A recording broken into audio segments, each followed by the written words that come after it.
Ótimo, perfeito. Então, vamos só aqui para cá. Isso. Boa noite a todos. Sejam todos bem-vindos para mais uma reunião doutrinária da Casa Espírita Cristã. E essa noite a Casa Espírita convidou a mim, Luiz Guilherme Castellani. Fala um pouco mais alto, tá? Boa noite a todos. Estamos começando mais uma reunião doutrinária. Um pouco baixa. Estão ouvindo? Alô, alô, alô? Estão ouvindo bem? Tá, agora eu acho que está indo bem. Então, boa noite a todos, novamente. Meu nome é Luiz Guilherme Castellani. A Casa Espírita Cristã de Vila Velha, aqui do Espírito Santo, me convidou para fazer essa palestra na noite de hoje com o tema Grandes Calamidades, uma chance para o amor universal. E para dar início à nossa palestra, nós vamos fazer uma leitura preparatória. É do livro Caminho, Verdade e Vida, psicografia de Francisco Cândido Xavier pelo Espírito Emmanuel. Lição 44. O cego de Jericó. Dizendo: que queres que te faça? E ele respondeu: Senhor, que eu veja. Está no Evangelho de Lucas, capítulo 18, versículo 41. O cego de Jericó é das grandes figuras dos ensinamentos evangélicos. Informa-nos a narrativa de Lucas que o infeliz andava pelo caminho, mendigando, sentindo a aproximação do Mestre. Põe-se a gritar, implorando misericórdia. Irritam-se os populares, em face de tão insistentes rogativas. Tentam impedi-lo, recomendando-lhe calar as solicitações. Jesus, contudo, ouve-lhe a súplica, aproxima-se dele e interroga com amor. Que queres que eu te faça? À frente do magnânimo dispensador dos bens divinos, recebendo liberdade tão ampla, o pedinte sincero responde apenas isto: Senhor, que eu veja. O propósito desse cego honesto e humilde deveria ser o nosso em todas as circunstâncias da vida, mergulhados na carne ou fora dela. Somos, às vezes, esse mendigo de Jericó, esmolando as margens da estrada comum. Chama-nos a vida, o trabalho apela para nós. Abençoa, mas permanecemos indecisos, sem coragem de marchar para a realização elevada que nos compete atingir. E, quando surge a oportunidade de nosso encontro espiritual com o Cristo, além de sentirmos que o mundo se volta contra nós, induzindo-nos à indiferença, é muito raro sabermos pedir sensatamente. Por isso mesmo, é muito valiosa a recordação do pobrezinho mencionado no versículo de Lucas, porquanto não é preciso compareçamos diante do Mestre com volumosa bagagem de rogativas. Basta lhe peçamos o dom de ver, com a exata compreensão das particularidades do caminho evolutivo, que o Senhor, portanto, nos faça enxergar todos os fenômenos e situações, pessoas e coisas, com amor e justiça, e possuiremos o necessário à nossa alegria imortal. Então, embalados pela sábia mensagem do mentor Emmanuel, que nos lembra dessa lição imortal do Cristo registrada no Evangelho de Lucas, vamos elevar nossos pensamentos e focar em nosso querido Mestre Jesus, que está constantemente ao nosso lado, nos apoiando, nos auxiliando, nos amando. Que possamos nessa noite refletir à luz da doutrina espírita sobre este momento tão delicado que a humanidade está passando. Que os bálsamos do ensinamento espírita dos espíritos possa acalmar nossos corações e que possamos ter uma noite muito proveitosa. Que assim seja.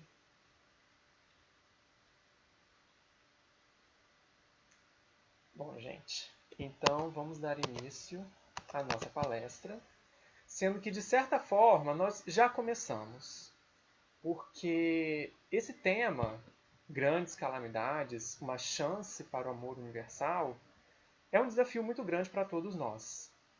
Não à toa, né, nós estamos passando por uma situação dessas neste momento. Estamos todos isolados socialmente, dentro de nossas casas, para evitar um mal maior, né, que essa pandemia da Covid-19 está proporcionando para o planeta inteiro.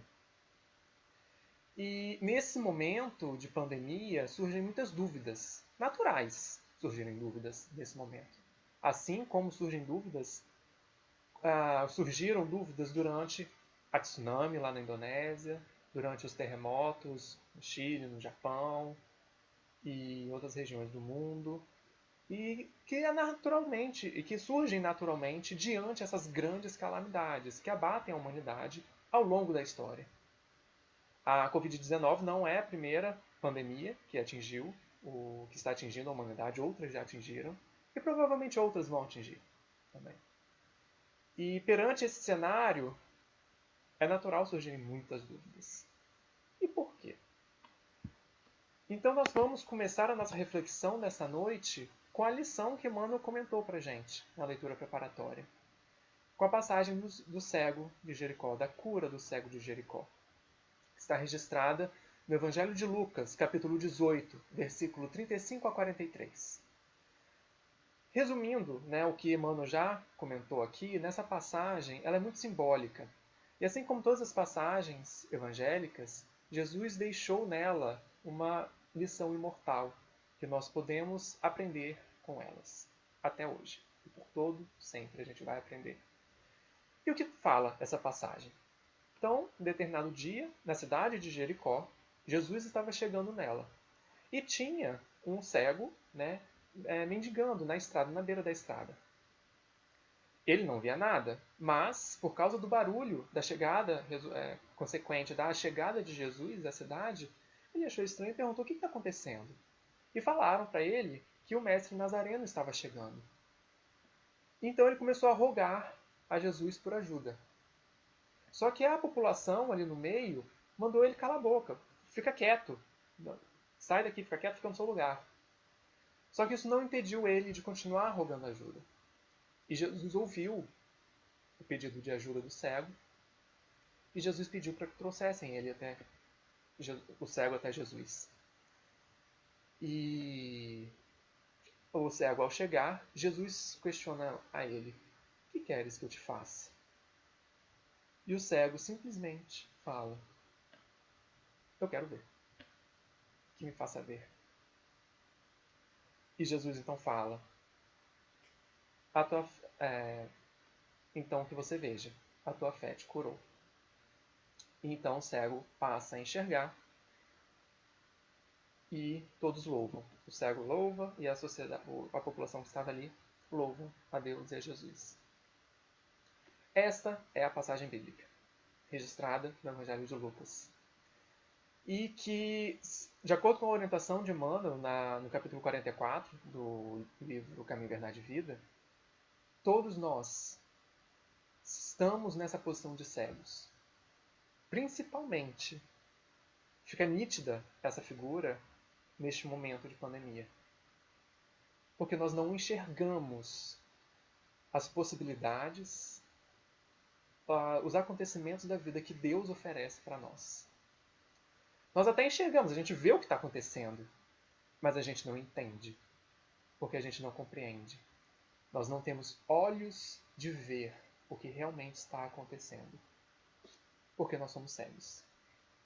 Não cegos de enxergar o que está na minha, mas cegos de entender a proposta de Deus por trás dessa pandemia, por trás dessas grandes calamidades.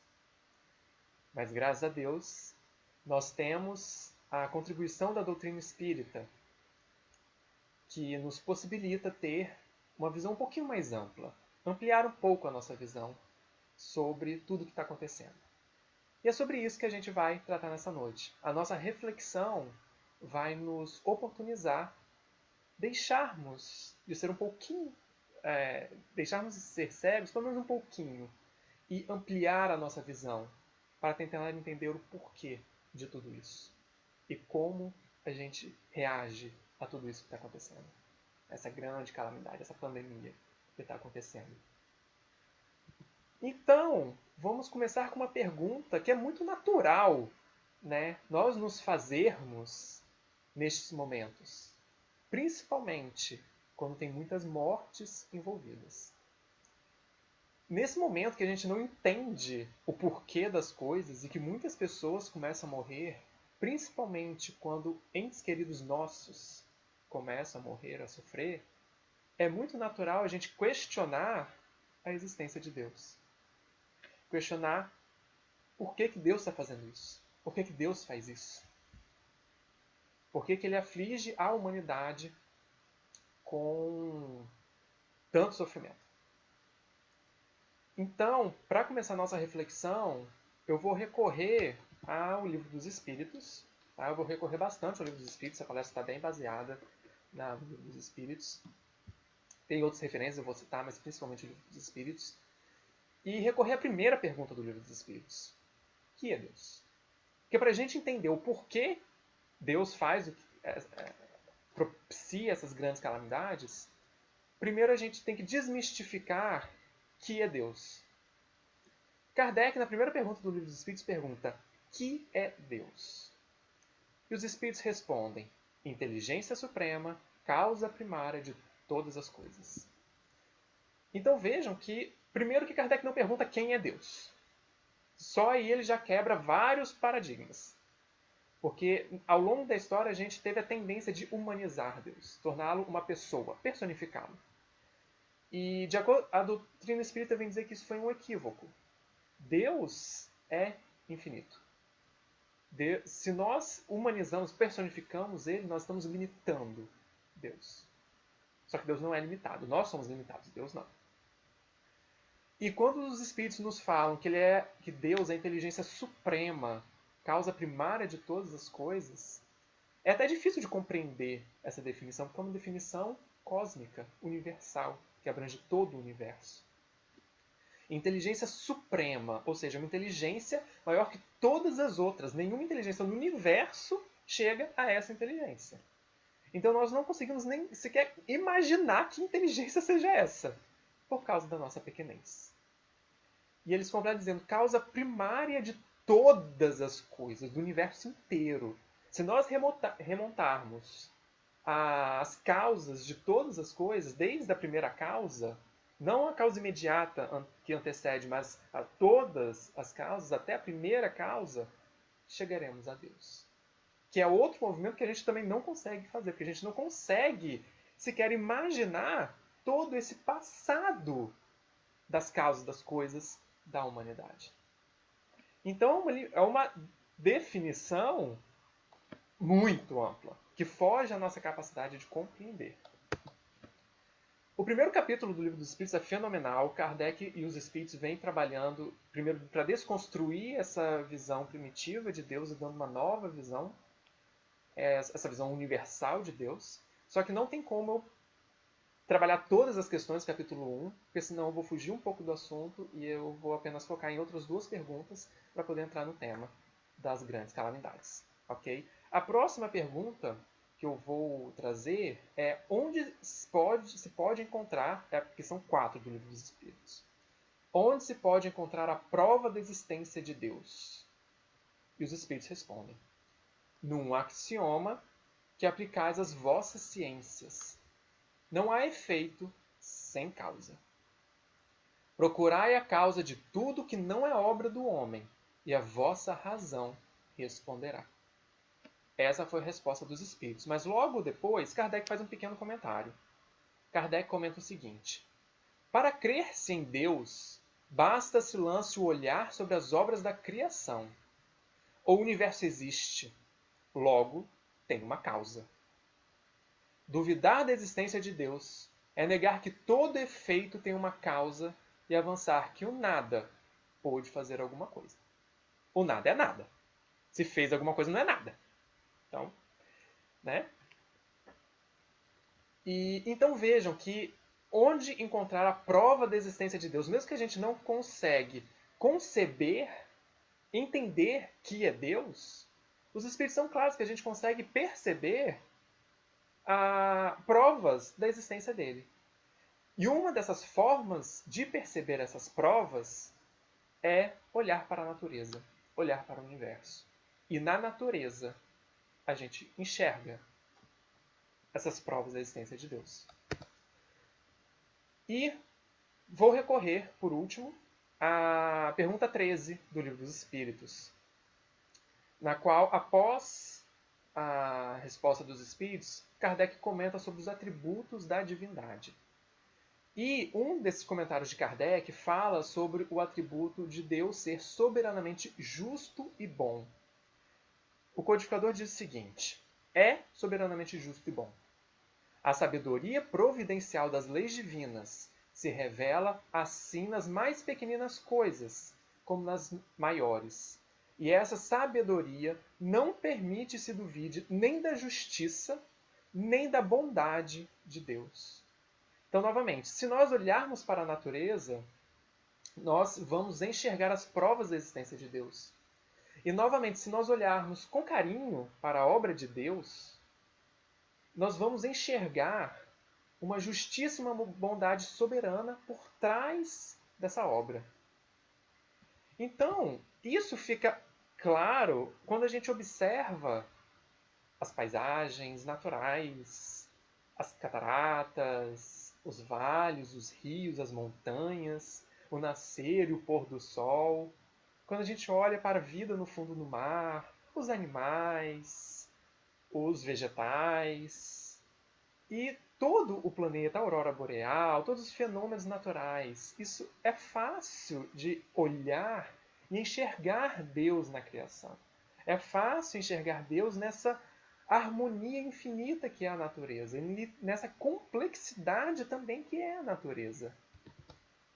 Da mesma forma, todos os animais, vendo a evolução dos animais, chegando todas as diferentes espécies animais, não apenas animais, mas também de plantas, a complexidade das flores, do aspecto, do aroma, o funcionamento, a biologia dos animais, é tudo muito maravilhoso.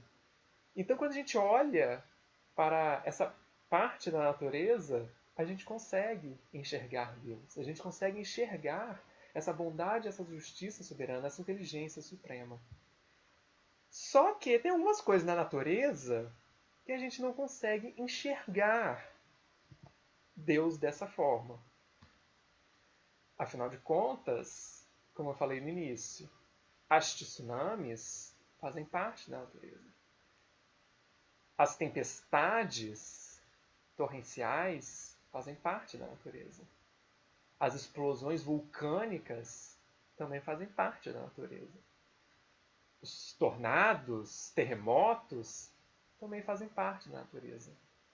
Assim como os vírus também fazem parte da natureza. As pandemias também fazem parte da natureza. Aí fica mais difícil enxergar Deus, não é? Quando a gente vê tudo bonitinho, lindo, maravilhoso, a gente, olha Deus aí, Deus existe. Agora, quando a gente olha para as grandes calamidades, a gente não consegue. Não é mesmo? Mas não é natureza? A gente não deveria conseguir enxergar a prova da existência de Deus na natureza? As grandes calamidades fazem parte da natureza. Por que a gente não enxerga Deus também nessas grandes calamidades? É fácil enxergar Deus no nascimento de um bebê. Mas é muito difícil enxergar Deus na morte de um ente querido. Não é mesmo? A gente relaciona Deus à criação. Mas a gente tem muita dificuldade em relacionar Deus à destruição. Mas, graças a Deus, temos novamente a doutrina espírita para ajudar a gente a abrir os nossos olhos. Eu não disse que a gente era cegos, como o cego de Jericó? Então, Nós é que não conseguimos enxergar Deus na destruição. Mas, novamente, há uma limitação nossa. Nós é que somos cegos. Mas a doutrina vem e traz, entre outras obras, o Livro dos Espíritos, a primeira, das obras básicas. Na terceira parte do Livro dos Espíritos, capítulo 6, o capítulo intitulado Lei de Destruição. E a primeira pergunta desse capítulo que Kardec faz para os espíritos é justamente essa grande dúvida que a gente tem. É lei da natureza a destruição? Faz parte das leis naturais, faz parte das leis de Deus a destruição? E olha a resposta dos espíritos. Preciso é que tudo se destrua para renascer e se regenerar. Porque o que chamais destruição não passa de uma transformação que tem por fim a renovação e melhoria dos seres físicos, dos seres vivos. Perdão. Então, sim, a destruição é a lei da natureza, a destruição é a lei de Deus. Então, sim, nós deveríamos poder enxergar Deus na destruição. Mas vejam que os espíritos respondem mais. Eles dizem que nós enxergamos destruição, mas para eles é transformação. Eles enxergam transformação.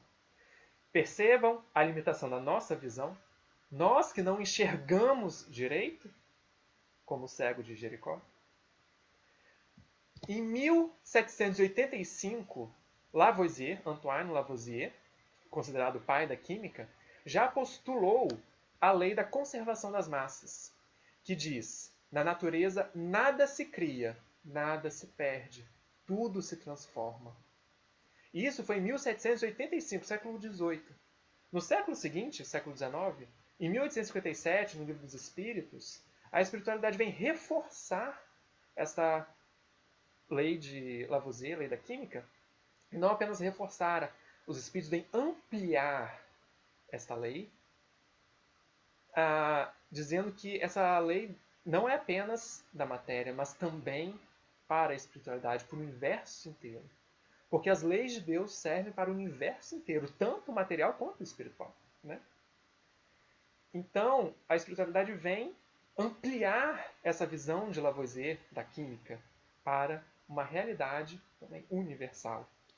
Não apenas da massa, da matéria, mas do universo.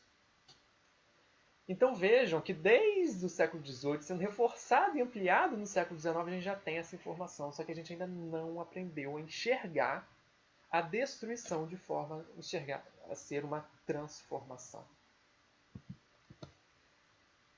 E, para a gente fazer uma breve reflexão sobre isso, a gente vai trazer o exemplo da borboleta. A gente tem a lagarta, que se envolve em um casulo para poder se transformar na borboleta. Só que para ela, a borboleta, alçar voos, ela precisa romper o casulo. Ela precisa destruir o casulo para poder, então, alçar voos. Só que isso exige um esforço muito grande da borboleta. Porque lá dentro ela está tão protegidinha, tão protegida, está seguro, ela está confortável para ela, está na zona de conforto. Só que sem esse esforço necessário de romper o casulo, ela não consegue desenvolver as asas. E se não desenvolve as asas, ela não consegue voar. Então é necessário esse esforço para romper o casulo da nossa zona de conforto para a gente poder desenvolver as asas da evolução e alçar voos. Então a destruição é necessária. Só que então a gente para e observa essas grandes calamidades que atingem a humanidade inteira. Como entender? Qual é a finalidade delas? Para que elas acontecem, então? Né? E Kardec pergunta exatamente isso na questão 737 do Livro dos Espíritos, ainda no capítulo da Lei de Destruição. Kardec pergunta: com que fim fere Deus a humanidade por meio de flagelos destruidores? Por que essas grandes calamidades acontecem? Por que essa pandemia está acontecendo? Os espíritos respondem o seguinte. A resposta é grande, a gente vai um pedacinho de cada vez, tá, gente? para fazê-la progredir mais depressa. Ou seja, a gente não está evoluindo no ritmo certo. Porque a gente conhece que assim como a lei de destruição é uma lei natural, a lei de progresso é outra lei de Deus, é outra lei natural. Então nós precisamos progredir. Se a gente não está progredindo no ritmo correto, então vem alguma coisa para empurrar a gente. Para dizer, meu filho, anda. Você não está andando. Então, para fazê-la progredir mais depressa. Já não dissemos ser a destruição uma necessidade para a regeneração moral dos espíritos? Que em cada nova existência sobem um degrau da escala do aperfeiçoamento? Preciso é que se veja o objetivo para que os resultados possam ser apreciados. Mais uma vez a espiritualidade falando que a gente não está enxergando direito. Que a gente não consegue enxergar os objetivos.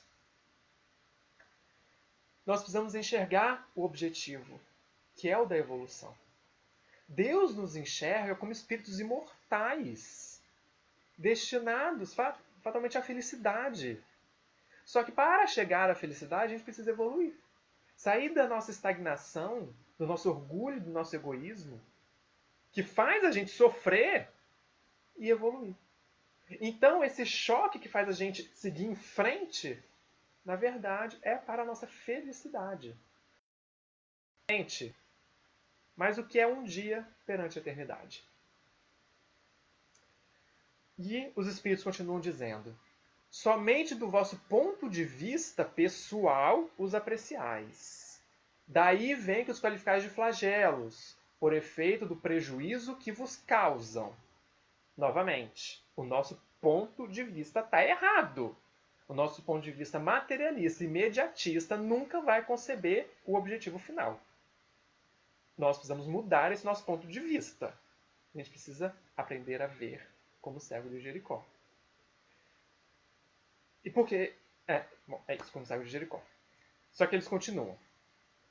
Os Espíritos dizem o seguinte: essas subversões, porém, são frequentemente necessárias para que mais pronto se dê o advento de uma melhor ordem de coisas e para que se realize em alguns anos o que teria exigido muitos séculos. Ou seja, se nós continuássemos nesse mesmo ritmo, a gente só ia alcançar a evolução necessária do planeta depois de vários séculos. Então, Deus oferece esses grandes flagelos, flagelos destruidores, justamente para fazer a gente andar um pouquinho mais rápido, para sair do sofrimento. Porque nós estamos no sofrimento, a nossa condição imperfeita que causa o nosso sofrimento, isso que a gente não consegue conceber. E que esse sofrimento maior temporário é para que a gente saia dessa condição de sofrimento que a gente está agora. Assim como a borboleta, a gente está dentro de um casulo. A gente se acha confortável. Mas quando a gente sai do casulo, a gente vê que não era tão confortável assim. Outra questão 738 do Livro dos Espíritos. Kardec faz a seguinte pergunta: para conseguir a melhora da humanidade, não podia Deus empregar outros meios que não os flagelos destruidores? Tudo bem, a gente entendeu o objetivo. É para fazer a gente evoluir mais rápido. Mas não teria outros meios de fazer isso? Precisa ser uma grande calamidade assim? E os Espíritos respondem: pode! E os emprega todos os dias, pois que deu a cada um os meios de progredir pelo conhecimento do bem e do mal. Então não só pode, como faz diariamente. Ele nos dá todas as oportunidades possíveis para que a gente evolua sem a necessidade dos flagelos destruidores, sem a necessidade de uma pandemia. A gente tem essa possibilidade todos os dias. Porém, os Espíritos completam: o homem, porém, não se aproveita desses meios. Necessário, portanto, se torne castigado no seu orgulho e que se lhe faça sentir a sua fraqueza. Quais são os maiores empecilhos para o progresso da humanidade? Livro dos Espíritos: orgulho e egoísmo. As duas maiores chagas da humanidade. São eles que nos dão essa falsa sensação de conforto, de zona de conforto. Então, como a gente não... são justamente o orgulho e o egoísmo que nos impedem de enxergar essas possibilidades amorosas que Deus oferece para a gente. E então é necessário que Deus venha e fale, meu filho, acorda, abre os olhos, anda, para a gente poder quebrar essa venda do orgulho e do egoísmo que nos cega. Só que essa observação é para quebrar o orgulho, o egoísmo, vale para toda a humanidade. Agora, a gente vai tentar identificar alguns perfis diferentes de experiências durante essas grandes calamidades. Tudo bem? E primeiro perfil que a gente vai chamar a atenção e que mais chama a atenção são justamente as pessoas que passam por essas grandes calamidades e desencarnam. Acabam morrendo durante as grandes calamidades. E que não são poucas pessoas. E vide, na pandemia, nós já estamos em milhares de pessoas. Milhões, se eu não me engano, né? Não, milhares ainda. Milhões de diagnosticados de casos. Milhares de mortes já. E é uma situação muito triste. E a gente se questiona por que as pessoas passam por isso. Como passar por isso. O que fazer? Então, vamos voltar ainda na questão 738. Kardec faz uma subpergunta, 738A, no capítulo da Lei de Destruição. Em que Kardec pergunta, mas nesses flagelos, tanto sucumbe o homem de bem como perverso. Será justo isso? Porque assim, não é para evoluir, mas o homem de bem também tem homem de bem que morre. É justo isso? E os espíritos respondem o seguinte: durante a vida, o homem tudo refere ao seu corpo. Entretanto, de maneira diversa, pensa depois da morte. Então, quando a gente desencarna, quando a gente se encontra no plano espiritual, a gente não pensa da mesma maneira que a gente está aqui encarnado. A gente não enxerga da mesma maneira que daqui encarnado. Aí os espíritos continuam. Ora, conforme temos dito, a vida do corpo bem pouca coisa é. Um século do vosso mundo não passa de um relâmpago na eternidade. Estalar de dedos da eternidade. Logo, nada são sofrimentos de alguns dias ou de alguns meses de que tanto vos queixais. Representam um ensino que se vos dá e que vos servirá no futuro. Então, quando a gente acorda para essa realidade maior da espiritualidade, nós nos reconhecemos como espíritos imortais. A gente não vai viver apenas 80, 90, 100 anos aqui na Terra. A gente vai viver imortalmente, para sempre. Então, o que é esse sofrimento temporário e perante a eternidade, um estalar de dedos? Perante a eternidade, né? Só que os espíritos continuam. A resposta é grande, a gente vai um pedacinho de cada vez. Os espíritos que pré-existem e sobrevivem a tudo formam o mundo real. Esses os filhos de Deus e o objetivo de toda sua solicitude. Os corpos são meros disfarces com que eles aparecem no mundo. Então veja a questão da visão novamente. A gente fica muito focado nas pessoas que estão morrendo. E a gente se esquece quem está morrendo é o corpo. O espírito está se libertando, assim como a borboleta do seu casulo. E a gente esquece também que o mundo espiritual não está distante da gente. O mundo espiritual é aqui, agora onde a gente está. Nós estamos envoltos, nós estamos no mundo espiritual. Então, os nossos entes queridos que acabam desencarnando, eles não vão ficar inacessíveis, inalcançável, nem num inferno com sofrimento eterno inalcançável. Pode ser que alguns sofram, pode ser que alguns sofram. Outros vão ser felizes, outros vão ser felizes. Mas o convívio com os encarnados é constante. Nós sentimos a influência deles. E eles percebem a nós. Então essa troca entre os mundos encarnado e desencarnado é constante. Não é longe. Não é uma distância infinita. É aqui onde eu estou. Então isso aproxima a gente também. E os espíritos continuam dizendo: por ocasião das grandes calamidades que dizimam os homens, o espetáculo é semelhante ao de um exército cujos soldados, durante a guerra, ficassem com seus uniformes estragados, rotos ou perdidos. O general se preocupa mais com seus soldados do que com os uniformes deles. Então, a gente não consegue compreender Deus porque a gente não enxerga que ele está preocupado com o espírito. O filho dele é o espírito. Esse corpo é apenas uma veste, uma roupa que o espírito está usando. Deus quer a felicidade dos seus filhos. E então ele quer a felicidade dos espíritos. E para isso o espírito precisa se despir de uma roupa amassada e suja. Os espíritos continuam. Se considerasseis a vida qual ela é, e quão pouca coisa representa com relação ao infinito, menos importância lhe daríeis. Em outra vida, essas vítimas acharão ampla compensação aos seus sofrimentos, se souberem suportá-los sem murmurar, com resignação. Aí recorremos ao Evangelho segundo o Espiritismo, capítulo 5, Bem-aventurados aflitos. As provas que eu não consiga modificar, eu preciso passar com resignação. Elas servem para avaliar, para a gente provar a nossa resignação. E se eu consigo passar por resignação, eu consigo evoluir, eu consigo aprender com aquela situação e evoluir. E chegar um passinho mais perto da felicidade, da verdadeira felicidade, que é o que Deus quer pra gente.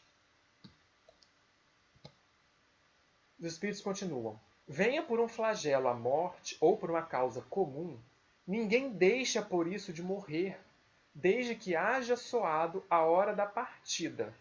A única diferença, em caso de flagelo, é que maior número parte ao mesmo tempo. Milhões de pessoas morrerem é assustador e choca a gente. Só que a morte faz parte da natureza. É um processo natural. Está na natureza. Choca porque a gente ainda não se acostumou a enxergar a morte de forma natural. Novamente, a nossa visão deturpada da destruição. E para encerrar a fala dos espíritos, eu disse uma resposta grande, eles dizem o seguinte: se pelo pensamento pudéssemos elevar-nos de maneira a dominar a humanidade e a abrangê-la em seu conjunto, esses tão terríveis flagelos não nos pareceriam mais do que passageiras tempestades no destino do mundo. Novamente, os espíritos falando para a gente ampliar a nossa visão. Porque a nossa visão atual, materialista e imediatista, é cega. Nós estamos cegos, nós não estamos enxergando a providência divina. As provas do amor de Deus, as provas da justiça e bondade soberanas de Deus nos acontecimentos da natureza. Que é um acontecimento da natureza. Então, novamente, nós precisamos ampliar esse olhar. Só que eu sei que isso é um pedido muito difícil. Não é fácil fazer. Principalmente para as pessoas que estão no outro perfil que a gente vai analisar agora. Como eu disse, o primeiro perfil foram das pessoas que passam por essa situação, pelas grandes calamidades, e desencarnam.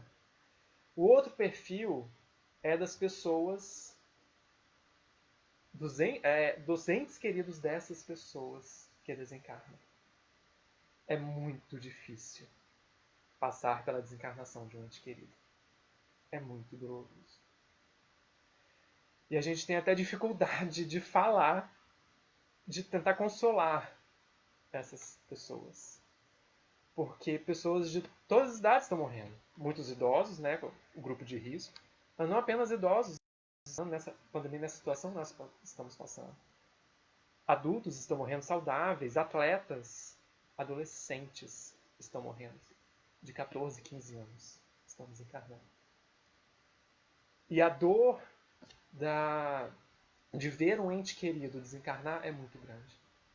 E nós precisamos respeitar essa dor da pessoa. E eu não consigo... Quer dizer, eu consigo, né? Porque eu já tive entes queridos que desencarnaram, né? Meus avós já desencarnaram, eu passei por isso. Só que tem uma dor que, para mim, talvez seja a maior dor que exista. É a dor de pais que precisam vivenciar a desencarnação de seus filhos. Uma dor gigante dessas é difícil até de imaginar. Só que estamos vivenciando isso. Principalmente nas grandes calamidades, isso acontece. E o que dizer para essas pessoas? Claro, nós temos os ensinamentos espíritas, toda essa visão espírita é uma visão muito consoladora. Mas ainda assim dói. E dói muito. Então, para isso, eu vou recorrer a duas falas do Chico Xavier, que ele tinha uma amorosidade infinita nas suas palavras, na hora de consolar as pessoas. E ele diz o seguinte: não percas a tua fé entre as sombras do mundo. Hoje é possível que a tempestade te amarfanhe o coração e te o ideal, aguilhoando-te com a aflição ou ameaçando-te com a morte. Não te esqueças, porém, de que amanhã será outro dia. Isso também passa. Essa dor gigante que você acha que não vai ter fim, ela vai passar. Por mais tempestuosa e desesperadora que ela seja, ela vai passar. E novamente, outra fala do Chico: que eu nunca perca a beleza e a alegria de ver, mesmo sabendo que muitas lágrimas brotarão dos meus olhos e escorrerão por minha alma. Não tenham medo nem vergonha de chorar. Vivenciem o luto. Vivenciar o luto é muito importante. Então as lágrimas vão escorrer, não apenas nos nossos olhos físicos, mas na nossa alma. Mas, por favor, nunca perca a beleza e a alegria de ver, de enxergar a vida como ela verdadeiramente é. Então a gente sabe que é uma situação muito delicada, muito difícil. Mas tenhamos esperança. Nós não estamos passando por isso sozinhos. A espiritualidade está aqui ao nosso lado, constantemente, diariamente, a cada instante do nosso lado, nos apoiando, dizendo: você consegue passar por isso. E só que, graças a Deus, temos outro perfil também para analisar, que são daquelas pessoas que sofrem, que ficam em estado grave durante os grandes flagelos. Mas conseguem sobreviver, conseguem viver. E como analisar esse perfil?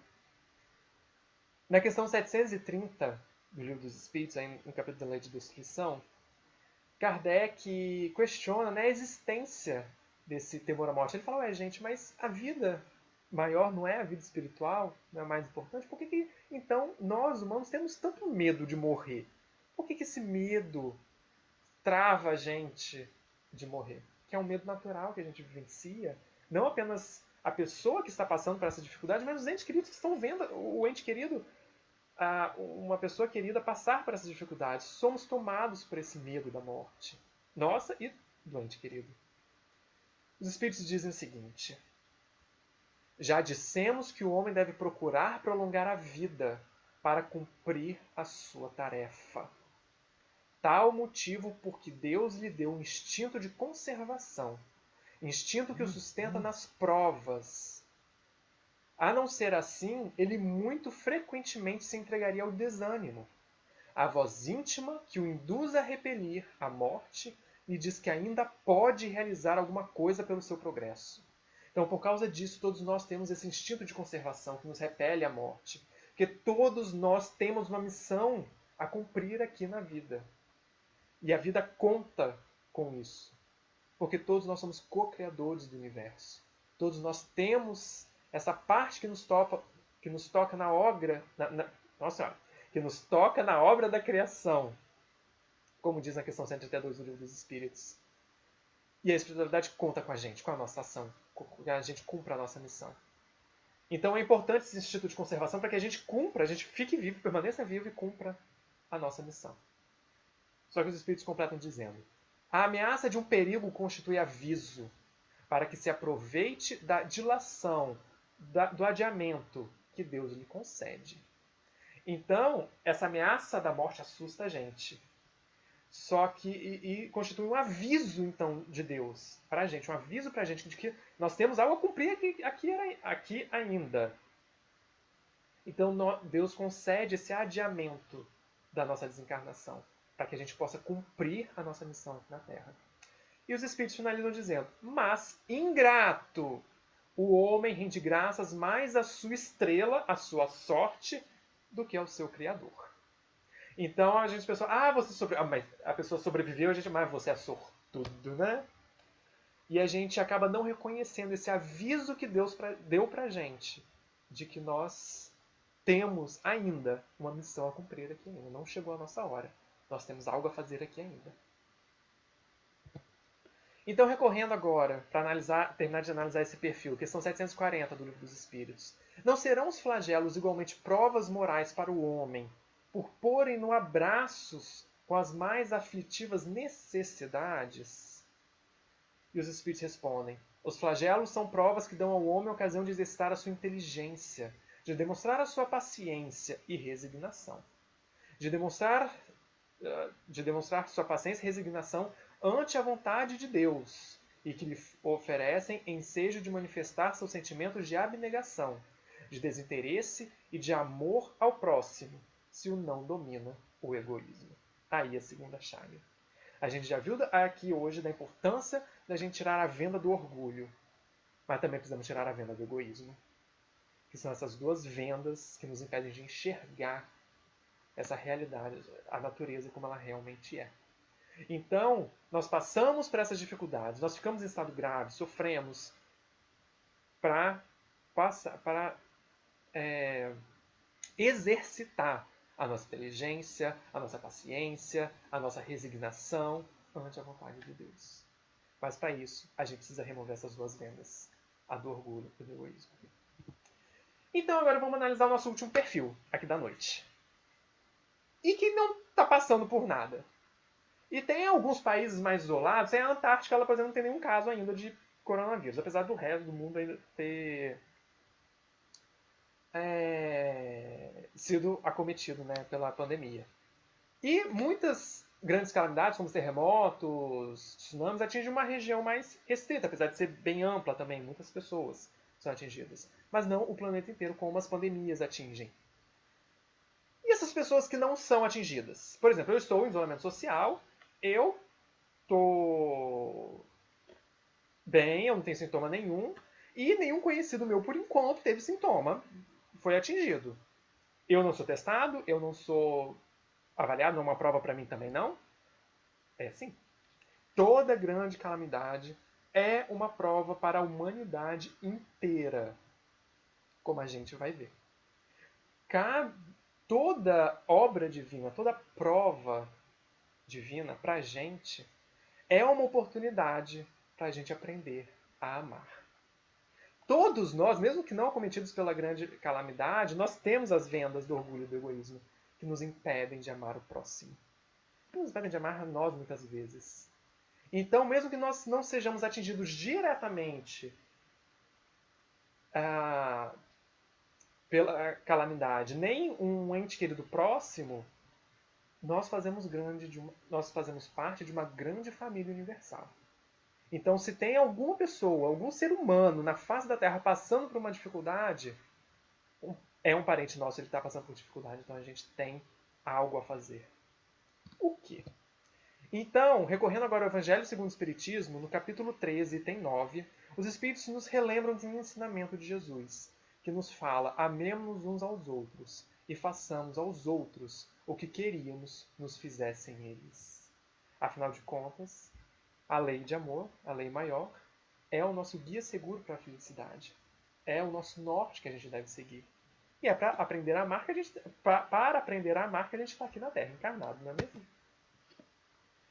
Então, ainda no Evangelho segundo o Espiritismo, capítulo 13, agora no item 4, os Espíritos nos lembram: nas grandes calamidades, a caridade se emociona. E A caridade se emociona e observam-se impulsos generosos no sentido de reparar os desastres. Nós estamos tendo exemplos nítidos dos profissionais de saúde que estão dando a vida deles para poder ajudar a gente. E também temos vários outros exemplos de pessoas que estão colhendo dinheiro para poder distribuir para as pessoas mais necessitadas, para buscar ajudar pessoas que não têm como passar facilmente pela quarentena como muitos de nós têm. Então nós precisamos olhar para o nosso próximo. Todos no planeta. Aprender a olhar para todos. Eis o desafio para a gente. Só que muitas vezes a gente enxerga o nosso próximo com pena. Isso é certo, isso é errado? Qual é a diferença entre pena e compaixão? Existe diferença? Não é? São sinônimos? São antônimos? O que é? E quando a gente para estudar esses dois sentimentos, nós vemos que a pena e a compaixão são tão diferentes quanto o dia e a noite. Na verdade, são sentimentos opostos, que muitas vezes nós confundimos. A pena é um sentimento negativo, derivado do orgulho, que surge quando eu olho o meu próximo de cima para baixo e vejo ele em uma condição imobilizada, sem condições de sair daquele local de dificuldade. Que eu enxergo apenas com que eu preciso tirar ele, carregar ele e colocar ele em outro lugar. A compaixão, por outro lado, ela permite que a gente tenha empatia para com o nosso próximo. Nós enxergamos ele em uma posição de dificuldade, mas também reconhecemos que a ninguém é dada uma cruz que não seja capaz de carregar. Nós podemos e devemos auxiliá-los, orientá-los, indicar o caminho. Olha, a gente tem essa condução que você, naquele momento de dificuldade, não está enxergando. Porque muitas vezes a dificuldade é como se fosse uma árvore na nossa frente que nos impede de enxergar as possibilidades. Então nós, enquanto pessoas com compaixão, indicar e enxergar, olha gente, existe essa outra alternativa. Existe essa alternativa. Vamos sair desse lugar com as suas próprias pernas. Você é capaz de sair. Sai de trás dessa árvore. Enxerga outro caminho que existe para a felicidade, para sair desse sofrimento. Então, gente, não vamos ter pena. Vamos ter compaixão. Porque na compaixão a gente reconhece, a gente olha no mesmo nível dos olhos, não de cima para baixo, como na pena. E lembramos e reconhecemos eles como deuses, né, como Jesus nos ensinou. E que Emmanuel comenta no livro O Consolador, questão 302, que perguntam para Emmanuel como compreender a afirmativa de Jesus aos judeus, sois deuses. E Emmanuel responde, em todo homem repousa a partícula da divindade do Criador, com a qual pode a criatura terrestre participar dos poderes sagrados da criação. O espírito encarnado ainda não ponderou devidamente o conjunto de possibilidades divinas guardadas em suas mãos, dons sagrados tantas vezes convertidos em elementos de ruína e destruição. Então nós não sabemos utilizar todo o nosso potencial. Jesus mesmo falou, vós podeis fazer tudo que eu faço e muito mais. Só que a gente pode, mas a gente não faz, porque muitas vezes a gente usa os dons divinos das nossas mãos para a nossa própria ruína e destruição. Então nós precisamos abrir os nossos olhos, aprender a usar as nossas mãos para reconhecer esse potencial divino que todos nós temos. Então todos nós temos condições de sair da situação desesperadora que nós estamos, caso estejamos. E quem está em volta, nós, né, enquanto família universal, é importante indicar caminhos, auxiliar os nossos amigos, nossos irmãos em espírito, a tirar essa venda e enxergar que eles são capazes de superar a dificuldade. Porque a indiferença também é um mal da alma, um vício moral terrível que a gente também deve evitar. Nós não podemos, não devemos ser indiferentes à dor do próximo, mas ajudá-los com compaixão, nunca com pena. E para finalizar a minha fala, né, que já está dando nossa hora, já falta 5 minutinhos, vamos recorrer novamente ao Evangelho segundo o Espiritismo, capítulo 13, tem 10, que fala: meus amigos, Há muitos entre vós têm ouvido dizer: como hei de fazer caridade, se a miúde nem mesmo do necessário disponho? Amigos, de 1000 maneiras se faz a caridade. Podeis fazê-la por pensamentos, por palavras e por ações. Então vejam que a caridade, como Jesus entendia, como os Espíritos falam nos Espíritos, é o BIP, B-I-P. Benevolência para com todos, indulgência para as imperfeições alheias e perdão das ofensas. Então veja que a caridade é muito mais do que apenas dar esmola. Então, a caridade ela é extremamente ampla e existem infinitas possibilidades de fazer caridade. Pode ser até mesmo por pensar. Tem por ações, claro, que são as mais comuns que a gente vê. Tem por palavras, palavras de consolo. Até mesmo por pensamento, como os espíritos falam. Então, os espíritos recomendam, finaliza a fala deles recomendando. Por pensamentos, orando pelos pobres abandonados, que morreram sem se acharem sequer em condições de ver a luz. Uma prece feita de coração os alivia. Vejam o poder da prece e da oração. E então temos aí perante nós, para encerrar nossa fala, uma chance para o amor universal. Nós temos uma chance, cada um de nós, cada um dos 7,6 bilhões de pessoas nesse planeta, uma chance de aprender a amar o próximo. Que a gente recebe todo dia, diariamente, mas a gente não aproveita. Então, se a gente não aprende pelo amor, que aprendamos pela dor. Pelo menos assim, né? Que a gente não precise de uma pandemia maior ainda, mais destruidora do que essa. Então vamos aprender, gente. Vamos aprender a amar o próximo. Porque toda grande calamidade é, na verdade, uma chance para que desenvolvamos o amor universal. Para que possamos nos reconhecer enquanto uma família universal. Muito obrigado pela oportunidade dessa reflexão nessa noite. E vamos agora fazer a nossa prece, como diz a espiritualidade, rogando auxílio à humanidade inteira. Ok? Querido Mestre Jesus e benfeitores espirituais que estão incansavelmente trabalhando pelo nosso bem neste momento, que possamos emanar para vocês toda a nossa energia necessária para que vocês possam realizar o trabalho de amparo e auxílio a cada irmão e irmã nossa, espalhados por este planeta gigantesco. Que cada coração seja consolado, acalentado, neste momento de dúvida, de desespero e de incompreensão. Que possamos todos ter os nossos corações despertados para o infinito amor de Deus, que tanto nos ama e quer o nosso bem, em cada ação dele. Que possamos, assim como o cego de Jericó, aprender a enxergar para que possamos amar. Que tenhamos todos uma boa noite. Que assim seja. Queridos, muito obrigado por essa live, por essa noite, e ficamos todos em paz. Que assim seja. Encerrar. Salva aqui. Agora são vários vídeos. Vamos passar pra cá.